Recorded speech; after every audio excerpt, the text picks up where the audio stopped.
The Travel Association said in September that 73% of people recognised their logo, which is an increase of 2% from 2015.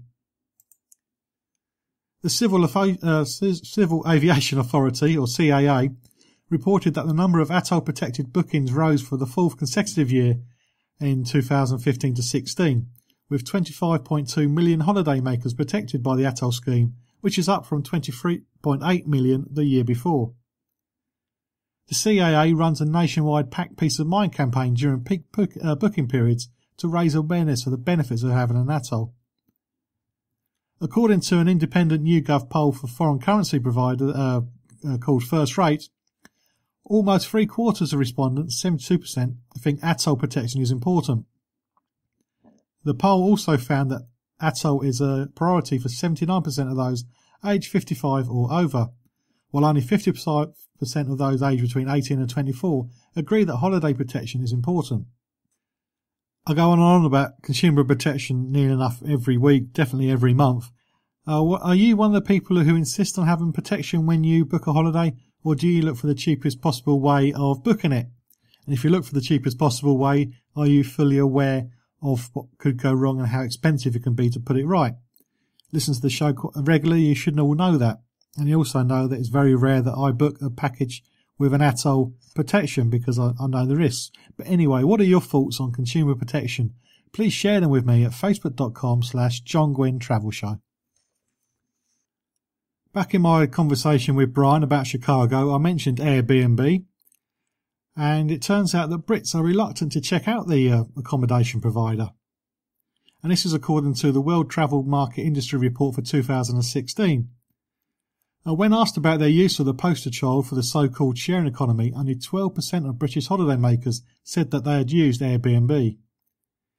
This is a global platform which allows individuals around the globe to rent homes or rooms to travellers, and is worth an estimated $30 billion.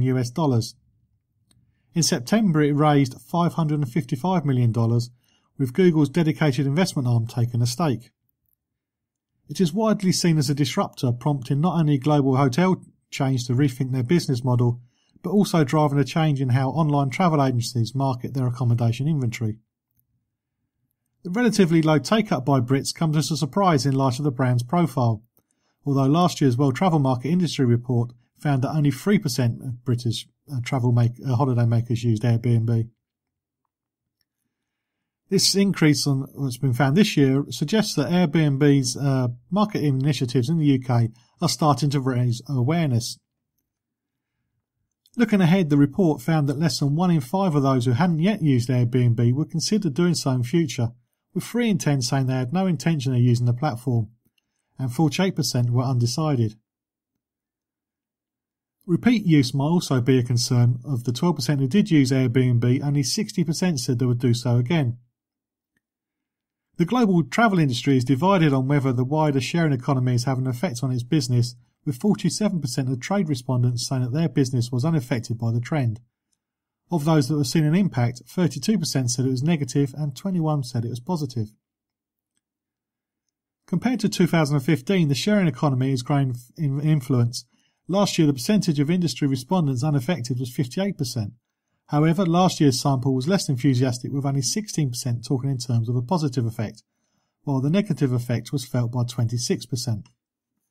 Have you used Airbnb? When I was a travel researcher, I had quite a few clients use it because it is a cheap way of staying somewhere, although there are risks. And there's always been horror stories such as rooms being used for pornography filming locations, and 1 or 2 have been turned into a brothel for the weekend. But anyway, are you one of the Brits who've been brave enough to use Airbnb? How did the experience go for you? Please let me know at facebook.com/John Guinn Travel Show. If you're going abroad by plane, boat, or the family car. If you're going abroad for pleasure or business. There's one essential thing to do before you go. Check the expiry date on your European Health Insurance card.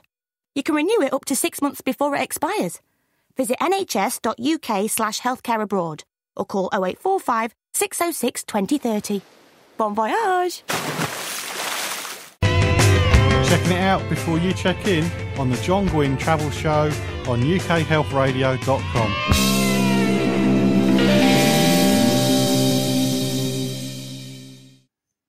It's a World Travel Market London special this week, and as part of the special, I'm doing press releases that have been released.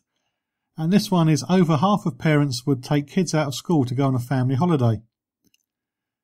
The majority of parents have no qualms about taking their children out on holiday during term time, as confusion reigns about the legality of term time fines. And this is according to, again, the World Travel Market 2016 industry report. When asked how likely respondents were to take children on holiday during term time, following a High Court ruling that a father should not have been fined for doing so, 56% of respondents with children of school age said they would take their child away during term time.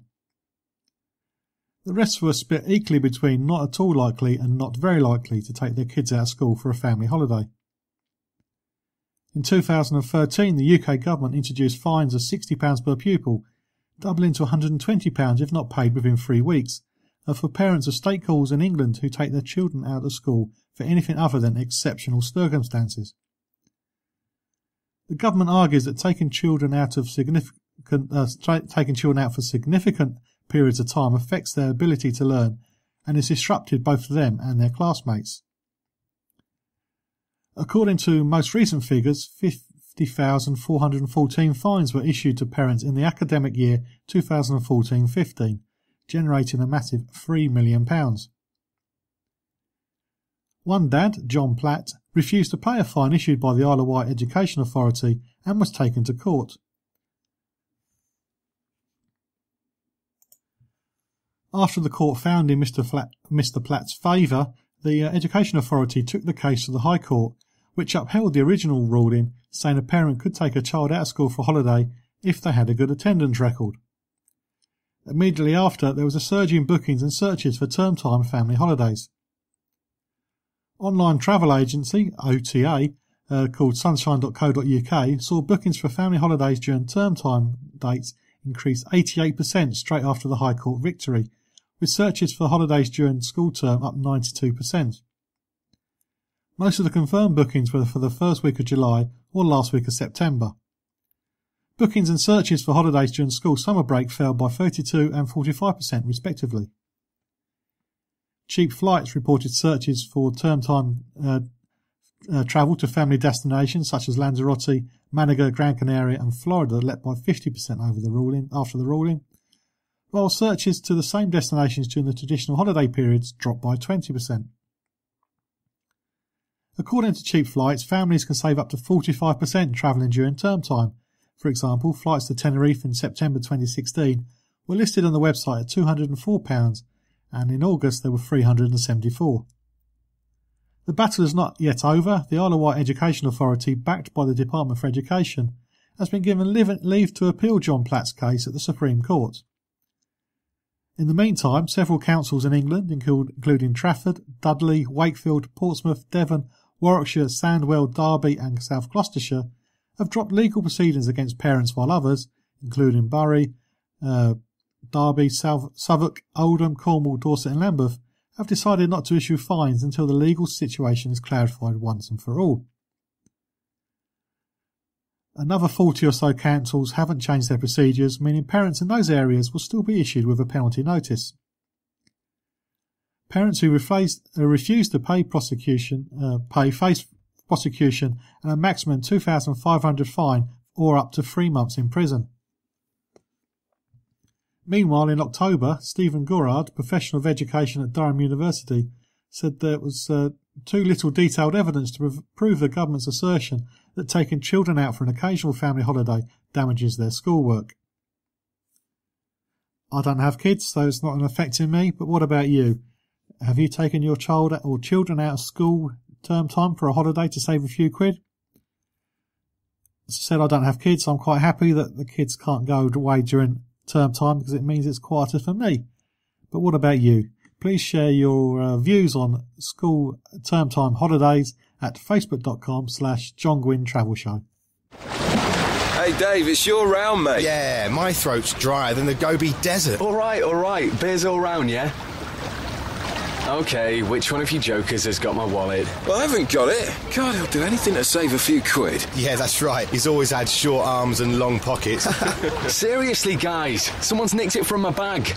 If you lose your wallet, passport or tickets while you're on holiday, your mates winding you up will be the least of your worries. Keep your valuable stuff locked up safely when you don't need it. And if you're on the beach or by the pool, only take the cash you need. For more information, go to gov.uk/knowbeforeyougo or follow us on Facebook or Twitter. You can keep up to date with travel news and leave me a message at facebook.com/John Guinn Travel Show. My final press release this week is about passengers backing no boozing when you should be snoozing rule as airlines tackled increase in air rage. This is a topic I've mentioned quite a few times recently. The majority of holiday makers back plans to clamp down on passengers drinking alcohol before and during early morning flights in a bid to curb air rage. And this is, of course, again from the World Travel Market report. The report reveals that more than a quarter of people, 27%, have experienced a disruptive passenger on a flight, and almost three-quarters, 73%, agreed with the recent decision by airline Jet2.com to ban the sale of alcohol on board in the mornings. Only 1 in 10 said they disagreed with the airline's policy on not selling alcohol before 8 a.m. The issue of alcohol on flights and air rage is becoming increasingly concerning, with the number of dangerous in-flight incidents on UK airlines rising fourfold in 3 years, according to the Civil Aviation Authority. The authority says UK airlines reported 85 air rage incidents in 2013, but this leapt to 386 last year. Figures from the International Air Transport Association also share air rage as a global problem. Last year there were more than 10,854 incidents worldwide, equating to 1 incident for every 1,205 flights. In the previous year there were 9,316 incidents. 11% of those involved in a physical aggression towards passengers or crew made up the numbers. Alcohol or drug intoxication was identified as a factor in 23% of the cases, although the majority of incidents were consumed prior to boarding and from personal supply without knowledge of the crew.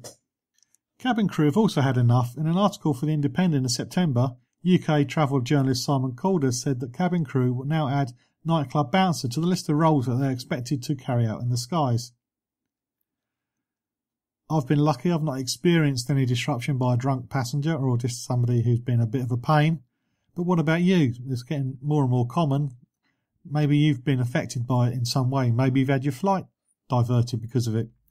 Please share your experience at facebook.com/John Guinn Travel Show. Well, that's that for this week's show. I hope you enjoyed the information shared by my guests. If you've been to any of the destinations mentioned on this week's show in the Great Lakes region, please do share your photos, videos and tips at facebook.com/John Guinn Travel Show. If there's any particular destination or topic you'd like featured on a future show, then the Facebook page is the place to make contact and I'll get somebody on to talk about it. I do hope you can join me next time on the Travel Show with John Guinn on ukhealthradio.com, where each week I'm checking it out before you check in.